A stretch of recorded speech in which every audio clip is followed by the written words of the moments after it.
Did you from secondhand lines? Did you learn how to manage your money? No, because they threw money at all kinds of stuff. I see what you But did there. Nice segue.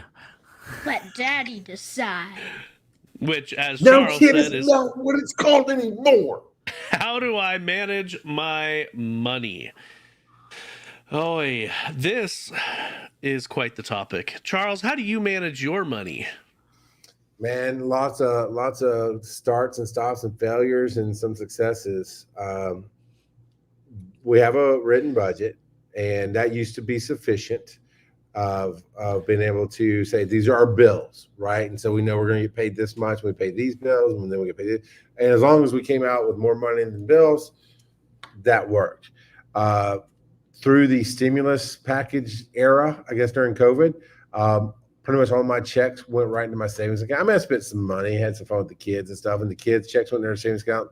But I needed it because when I had to move, we ended up eating a ton of that saving, and that. But having it at that level, like I got to $6,000 or $7,000 in my account, just because I kept dumping all the money into it, and it's not that anymore. So having it at that level, going, well, that's not going to get me through a month and a half, 2 months of bills. I still feel good having it and not having it. So try to build your savings up and forget about it. That's nice. But now, honestly, not only do we have the budget, I have a spreadsheet that because I do all a lot of stuff with work. It's like I've got to get to the bottom of this because we're having some issues with. There's a month I made the most money probably in my life through bonuses and different things, and and yet somehow we were short on paying a bill. I'm like, this math don't math. And so then I started doing a spreadsheet and tracking it essentially. I mean, you can do whatever you want, but basically tracking the actual expenses versus the projected expenses to make sure that, hey, we didn't go to fast food for $300 this month when we already have a budget for groceries and food. Hey, we didn't go. I don't mean, I mean, I have 4 kids and the price of groceries now. I think our budget is like $1,000, something like that, for a month for a family of 6, and that's still having to shop for it, right? Make sure we're not spending $1,500 because that's not what the budget was. But that's basically how I manage it. I've tried to pay off my debts. I try to make sure I pay cash for stuff as much as I can. I have stuff going into my Kurt and I do stocks, and so I have just automatic pull into that and some 401k type stuff there too. But what about you guys? When you talk about managing your money, is that what you're basically we're talking about? Is how you manage that money, or? Sure. And what do you teach your kids about managing money? Yeah, no, we definitely teach them about bills. We teach them about if you don't have the money, you don't have the money, and savings. Like they've done, as y'all know, they've done some background work and different things and gotten paid for it. So we give them. We try to start teaching. Hey, you're going to get 25-30% of your check. The rest of it needs to go into savings. As they get older, like when our kids get old enough to get a car, they have to pay for the gas. And it depends on the deal we make with them about school and grades, whatever. They may have to pay for insurance as well. Like Oakland currently is paying for his gas, his car payment, and his insurance. And he's paying rent to live in my house. Not much, but something that says, hey, I still want to teach you save money to get out of here, but you can't move on in life if you're not paying your bills currently. So you had to talk to him about how much it costs to rent his shed?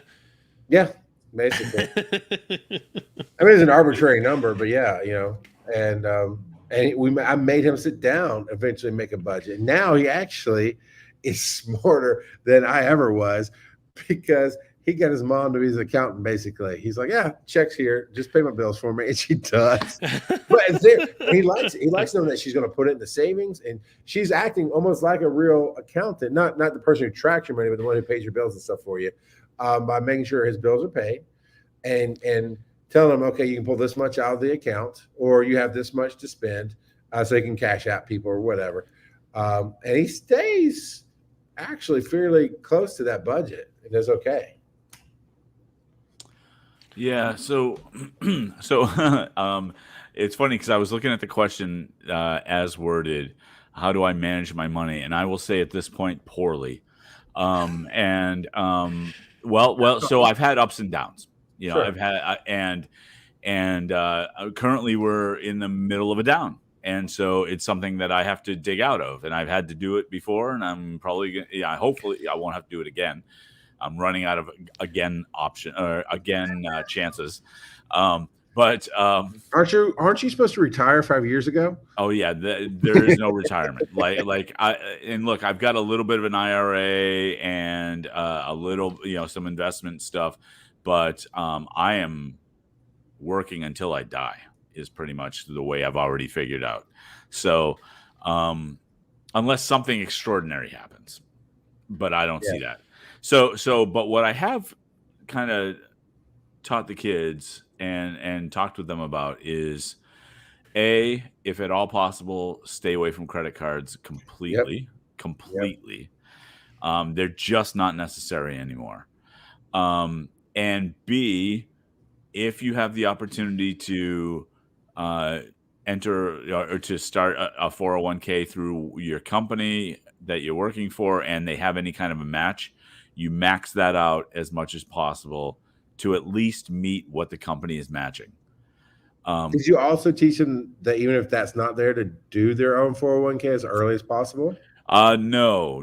Because again, the thing is, you can do that stuff, but I think that the employer matching thing is kind of a gimmick. Right? No, it is a gimmick. I'm not saying don't do it, but here's the reason I ask it is because lots of good parents have taught that. My parents didn't teach me that, because honestly, if I'd been even at any point in my life before now, if I'd really started that, it compound interest, blah, blah, blah. And that's what I try to teach my kids, like, don't just do savings, find a way to, like, I literally, my retirement started with just putting $5 into the stocks out. Yeah. And, stash is what Kurt and I use, and doing that. And then eventually I said, okay, I'll put another $20. I do $20 a month just for stocks and, for the long game. And then I do another 20 in retirement through them as well, just for that. Now, I started that when I was over 40. So it's not going to be great. So my idea is to really be the right guy at podcasting and make millions, and then I'll self-retire. But that being said, the reason I brought it up, Karen, we'll get back. Sorry, I interrupt. I have employees who like, well, I don't want to. Sometimes people are like, I don't want to come work. You don't have a 401k. I'm like, I pay top of the market here. I mean, you're going to be hard pressed to find somebody who pays what I pay and treats you the way I do. So you can take that money and put whatever you want into it. Sure, I get what you're saying, Kurt. It is a bonus. It's an icing on the cake that if your company offers a match on 401k, by all means, you're getting free money, essentially. Right. You're doubling what you're putting into up to a certain point. And it just, some people just think they're entitled to it, and they're like, I have to have that. I'm like, but do you? Kurt, I don't know what you make, but if I said, look, Kurt, I'm gonna offer you $300,000, but I ain't got no benefits other than health. We'll take care of your health. I'm pretty sure I could manage.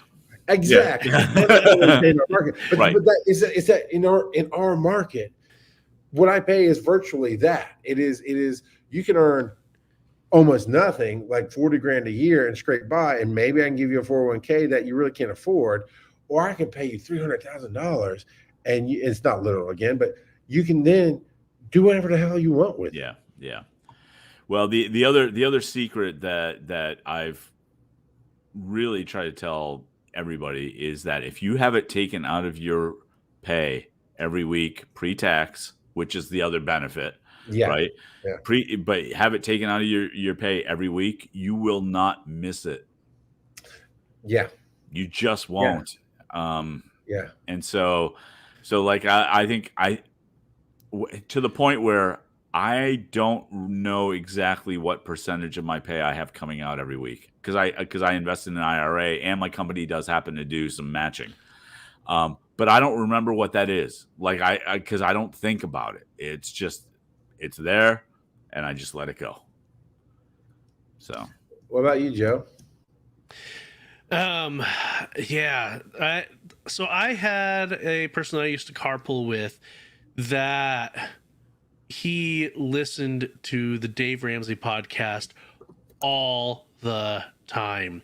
Like, it was several months of me, like probably about 6 months of me writing, and every morning it was a Dave Ramsey podcast, to the point where someone came with a question. I'm like, okay, I know how Dave's going to answer this. Exactly. Yeah. And there's a lot of good lessons to be learned there.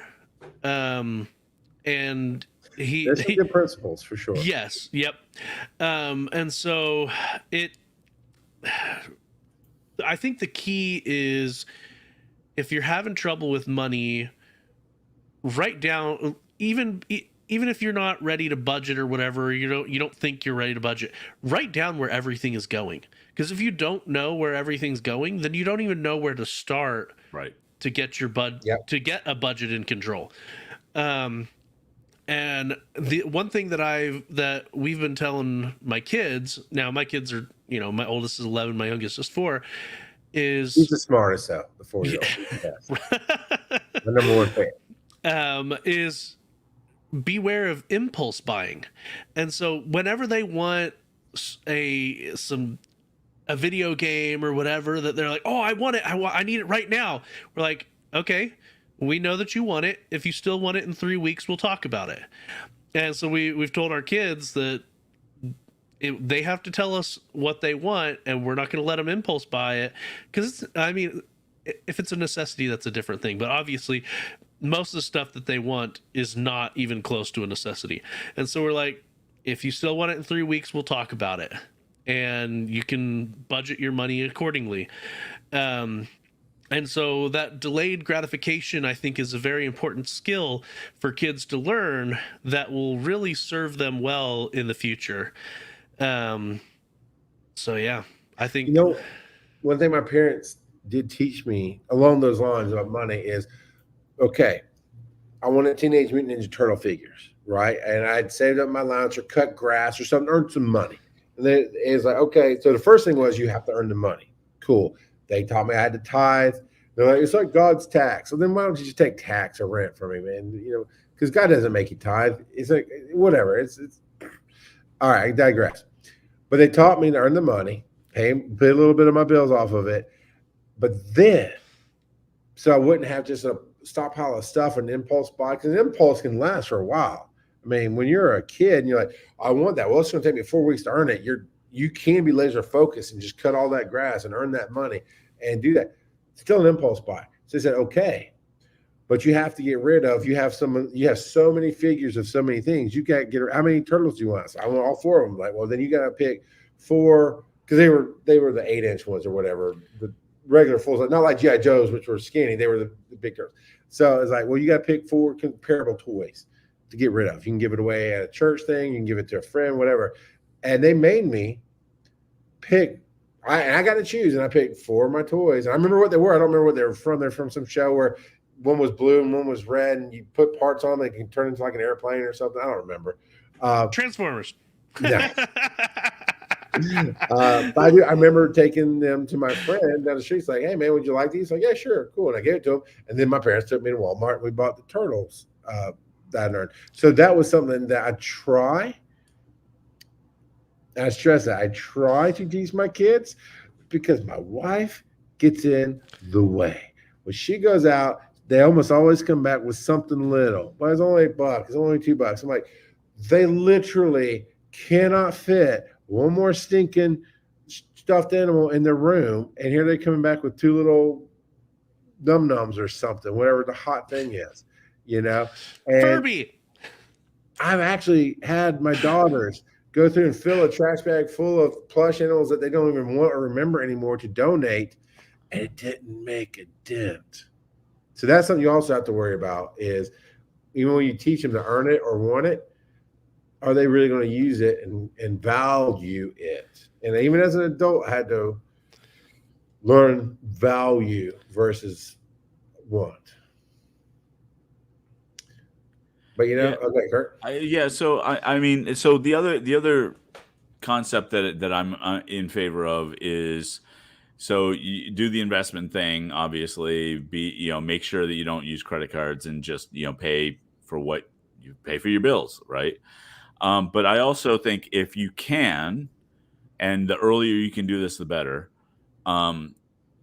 Set aside a percentage just for your impulse buys, like Yeah. what My whether wife it's and I call it play money. what play money, right, whatever it is.